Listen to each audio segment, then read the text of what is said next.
السلام عليكم.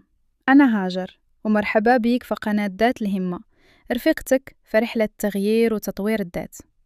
اليوم غادي نهضروا على واحد الموضوع مهم بزاف، وهو علاش كتأجلي حياتك وكيفاش توقفي التسويف من اليوم.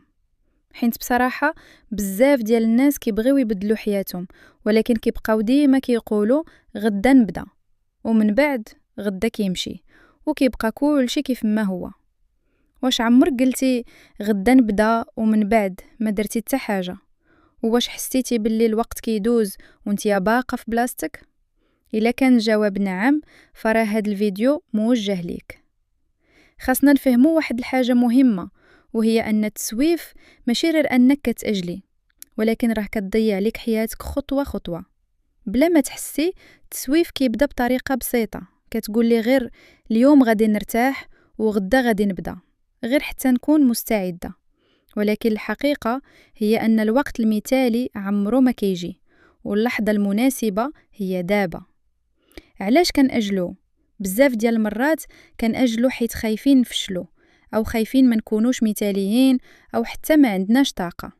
ولكن الحقيقة هي ما خاصكش تكوني جاهزة 100% باش تبداي. غير أول حاجة خاصك توقفي انتظار الحماس، حيث الحماس كيجي ويمشي، ولكن الالتزام هو اللي كيبقى. إلا تسنيتي الحماس غادي تبقاي ديما في بلاصتك. الحل هو تبداي حتى إلا ما كانش عندك نفس دابا. تاني حاجة، صغري الهدف ديالك بزاف. ماشي ضروري تبدلي حياتك كاملة في نهار واحد، ذب ديري خطوة صغيرة. بحال مثلا القرآن، مني كنبغيو نحفظوه كنقولوا 60 حازب بزاف، كيفاش نقدر نولي حتى أنا من حافظة القرآن؟ ولكن راه حتى داك اللي حامل كتاب الله إلا سولتيه كيفاش بدا، غادي يقول ليك بديت بآية، بديت الثامن. ولكن السر كما كنقولوا ديما هو الاستمرار والصبر. أكثر الحوايج الصغار مع الوقت كيديروا فرق كبير. ثالث حاجة هي تقبلي أنك ما يمكنش تكوني مثالية.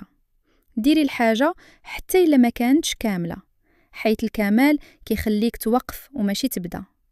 وفي الآخر بغيت نقولك حاجة مهمة بزاف، إلا بقيتي كتأجلي غادي يبقى كل شي كيف ما هو. ولكن إلا بديتي اليوم ولو بخطوة صغيرة، حياتك غادي تبدا تتبدل. واحد النهار كل شي اللي كنتي كتحلمي به غادي يبدا يقرب ليك. دابا قولي لي في تعليق، شنو هي الحاجة البسيطة اللي غادي تبداي بها اليوم؟ وما تنسايش تشتركي في القناة باش نكملوا هاد الرحلة مع بعضنا.